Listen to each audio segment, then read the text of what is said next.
Have you ever heard someone try to attack the Islamic narrative using the Quran itself? It's a classic move. They'll say, look at the Quran. It gives Isa all these incredible, spectacular miracles. But where are Prophet Muhammad's? We're going to tackle that head-on today. You've probably heard it before, right? It's an argument specifically designed to put you on the back foot, to make it seem like the Quran elevates one prophet over the other, creating a kind of internal contradiction.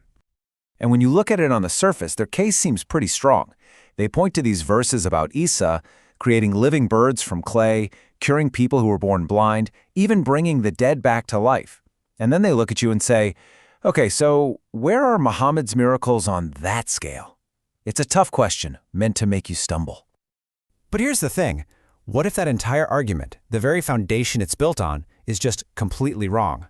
Well, thanks to the work of Dr. Hani on the Marvelous Quran channel, we can see that this attack isn't based on what the Quran actually says, but on a total misreading of its own language.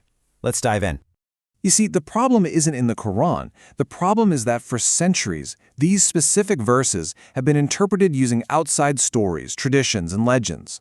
But the real key to understanding them isn't out there somewhere. It's locked right inside the pages of the Quran itself. The tool to unlock this is a method called Abrahamic locution, and the idea is actually pretty simple. You treat the Quran as its own self-contained dictionary. So to understand what a word truly means, you don't just grab a modern translation, you have to look at how the Quran itself uses that exact same word everywhere else it appears. And when you do that, oh man, the picture completely changes. Okay, so let's start with the big one. The most famous story. Isa takes a bit of clay, shapes it into a bird, breathes on it, and poof, it becomes a real, living bird and flies away. It sounds amazing, right? A true spectacle. But let's see what the Quran's own dictionary says about the words being used. This is where it gets fascinating.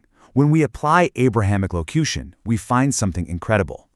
The word used for clay, al-tin, is used in other parts of the Quran to refer to the people of Egypt. And the word for birds, al-tayr, is consistently used as a powerful metaphor for angels or for divinely guided teachers. So you put that together, and what's happening? Isa isn't making a literal bird out of literal clay. He is fashioning a person from among the people and, through guidance, elevating them to become like the angels, a spiritual teacher. The miracle isn't physical creation, it's spiritual transformation. Okay, so if the bird story is a metaphor for spiritual guidance, then what about healing the sick? The next supposed miracle is curing the blind and the leper. But again, when we look at the precise Arabic verb the Quran uses, we realize this isn't about physical disease. It's about healing a false accusation.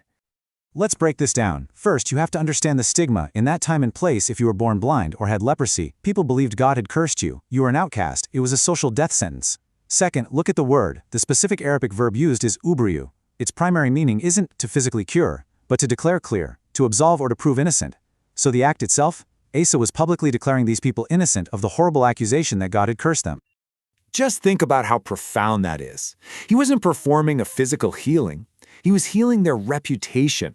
He was healing a false, soul-crushing accusation and restoring their human dignity. This was a miracle of social justice.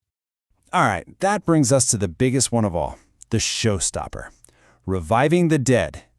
Surely this one has to be literal, right? How can you possibly interpret this any other way? The answer yet again comes from applying that same consistent rule. We have to let the Quran define its own terms. What does the Quran itself say dead means? And here it is, the definitive proof, straight from the source. In Surah 16, verse 20, the Quran is speaking about people who are physically alive and walking around, and it says of them, quote, "They are dead, not alive." It couldn't be any more direct.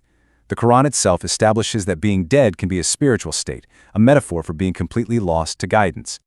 So, when the Quran says that Isa revived the dead, it's describing his essential mission. It was to revive souls, not bodies. To call those spiritually lifeless people, who were dead, not alive, back to the guidance of Allah. It was a spiritual resurrection. Now, these reinterpretations are incredibly powerful just based on the language. But there's one final, absolute proof that locks this metaphorical understanding into place. It's an argument so fundamental that it makes the literal interpretation logically impossible from a Quranic perspective. And it all comes down to the single most important concept in all of Islam, Tawheed, the absolute indivisible oneness of God. The Quran is crystal clear on this, from beginning to end. Only Allah is the creator. Allah alone creates. Period. It's a non-negotiable, foundational rule. And that brings us to this powerful insight from Dr. Hani. The idea that anyone besides Allah literally creates life is not a Quranic miracle. It's a Quranic violation. It directly contradicts the core message of the entire book. Therefore, these stories must be understood metaphorically. So it turns out the anti-Quran attacks were primarily based on the erroneous interpretations in the books of tafsir.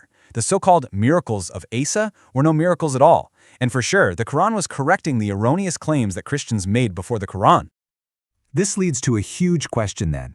How did these incorrect, literal interpretations get into our own books of commentary, the books of tafsir? Because you can be sure that neither Prophet Muhammad nor his closest companions were the source of these ideas. To be clear, these erroneous interpretations were brought in by the authors of the tafsir books after they had learned them from the Christian communities they now lived among. This happened very quickly, starting in that first century after the Prophet's death during the Umayyad dynasty, and was then solidified in writing during the Abbasid dynasty.